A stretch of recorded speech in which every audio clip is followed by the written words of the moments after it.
up? Good morning, guys. How's it going? So today we have left Vientiane and we're heading to Vang Vieng. We just drove pretty much the boring Route 13 out of Vientiane. It's like leaving Vientiane via the suburbs. Just like one straight road. And you gotta be like hot on your attention because there are constantly cars and things popping out at you. So you gotta just be hot on your wits. But we're stopping here at Cafe Amazon real quick. Gonna get a quick coffee before we go into the mountains. It's kind of like routine.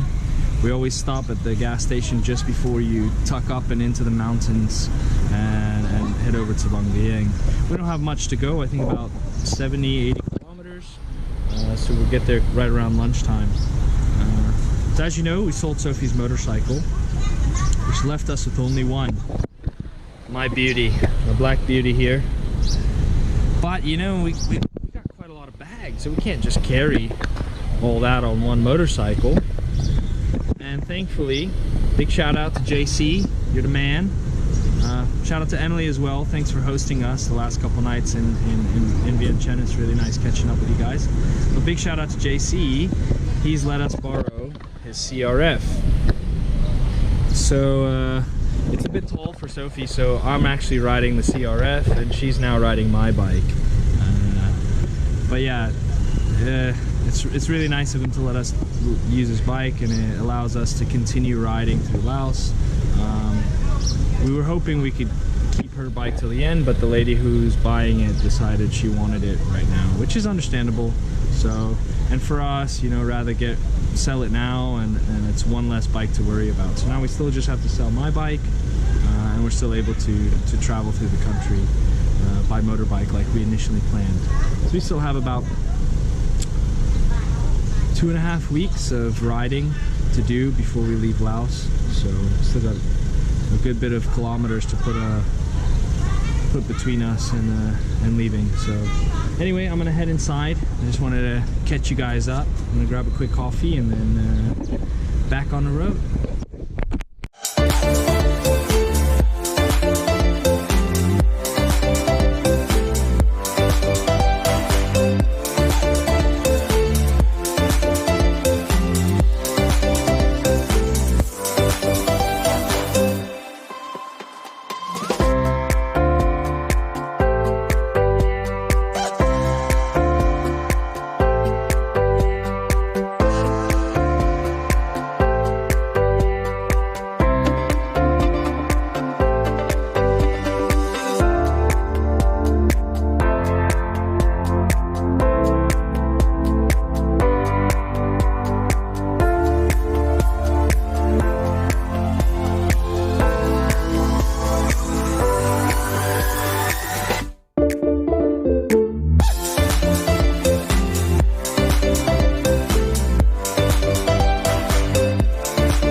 Hey guys, so here we are in Vang Vieng.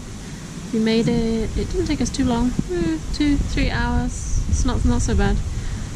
So we just arrived. We had a quick lunch in town, and then we came out to find a nice place to stay. We're gonna stay for 2 nights, and here we are. We found a cute little spot with a swimming pool, view of the mountains, and this is our place for the night.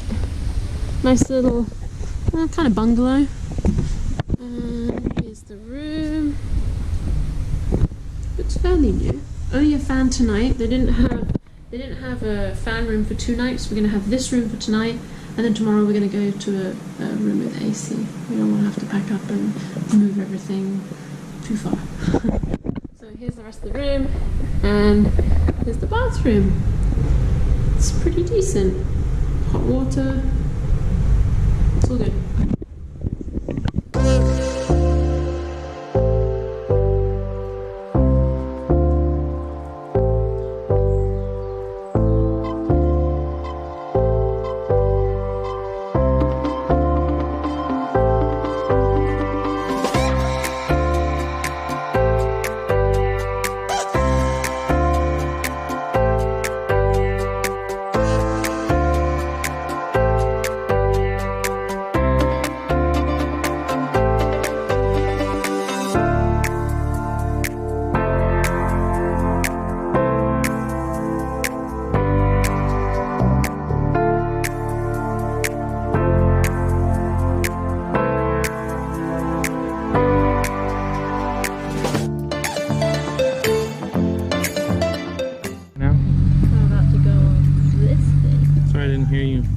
Are you nervous or something?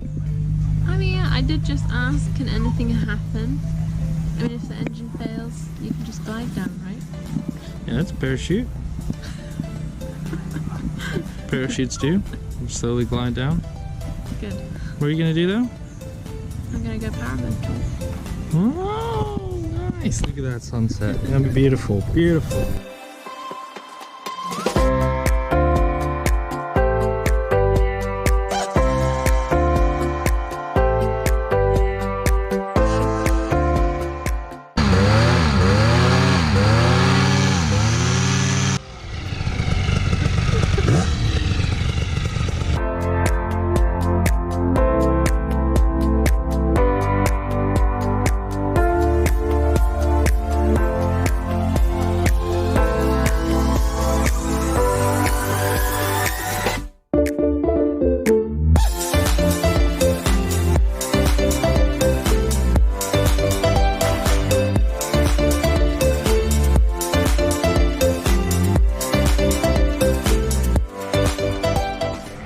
What's up guys, we're here. We made it to beautiful Vang Vieng. We actually made it a couple hours ago. Just kind of been relaxing in the room. It was a hot ride today and we had a few things to do. Some little, yeah, just normal stuff. And but we had planned something special for the sunset. As you can see, the sun's setting now behind me. And that something special is Sophie's first paramotor flight. So she's just gone up. She's up in the air now. You'll probably see the video roll of her getting ready, and then we'll cut into her actual flight. She's got the 360 camera up there with her. But wow. I'm actually a bit jealous. I wish I could go up too. Actually, we're here visiting a friend of mine, Anthony, but Toto, and I actually met him in Thailand when I was doing my paramotor course. Now, funny thing is though, I did the course and I actually never flew again since, but he flies every day. He's super professional. He manages here the Above Laos and the Pilot's Cafe here, where they do the hot air balloon rides, paramotor sunrise and sunsets. So if you want to get up in the sky, you want to get above Laos, you definitely need to come see him. They're on the way to Blue Lagoon 1, just outside of Vang Vieng here. But super amazing. I'm excited to hear. She's just had a smile on her face for the last hour just on her way getting here and getting ready and getting on the plane. So I'm sure her cheeks are gonna be sore from smiling by the time they get back. But yeah, super amazing that she's got the opportunity to do it, and maybe she catches a little of the flight bug and bothers me that we both go do paramotor or something. But anyway, so I'm gonna go. Sun's setting. I'm gonna enjoy this beautiful sunset. Watch them floating up and around in the sky. I'll show it over there, but I doubt you'll be able to see her. There, that little white speck. That's them flying up. They're gonna do a big loop now. But yeah, super cool. Oh yeah, almost forgot. I wanted to talk a bit about our ride in. Wow, has the road changed. So Sophie and I had done the ride from Luang Prabang down to Vientiane quite a few times. but it's completely different. I mean, the road is pretty much still the same, but there's quite a lot of construction, and a lot of the villages and towns have been replaced as they're making way for this big new Chinese railway, the high-speed train. So even portions of the road has been moved because they've used the actual old road as the railway line. But the good news is it seems like they're making plans or laying out plans to widen the railway, or the road, the main road. It looks like it's going to end up being a 4-lane road, which is good for Laos, so they get a railway to help connect Luang Prabang, Vientiane, and all the cities of Laos, the major cities through the center, but also a nice new big road. Because we noticed, I mean, it's funny because we used to complain that the road in Laos was bad, but actually now coming back to it, it's not as bad as what we experienced in Cambodia, which was just like horrendous. It was like so bad, constantly being pushed off the road, so much traffic and stuff. And although you do have traffic here, I will say I noticed that from when we were living in Laos and riding these roads, it seems people are driving quite a bit faster nowadays. There's a little bit more traffic, but that's expected. But yeah, people are driving a lot faster and taking very risky, or making very risky moves to pass cars. I mean, passing on corners, passing when there's oncoming traffic. Like, it just, I mean, we almost witnessed like 3 accidents today, so that was a bit nerve-wracking, but hey, we made it back here. It was interesting to see the changes, and I think changes for the good, to help connect the country. I just wanted to make a little note of it, and touch on it. But yeah, it's super nice, and happy to be here. And we're gonna be here 2 nights and then head onward to Luang Prabang, drive one of our favorite roads, the Khasi Mountain Pass. Hopefully it's still there. Everybody jokes because it's a road they made, and ever since they made it, it's always been like crumbling and slowly falling down the mountain. So let's see how much of it is left, how much is still tarmac, or how much is turned to road.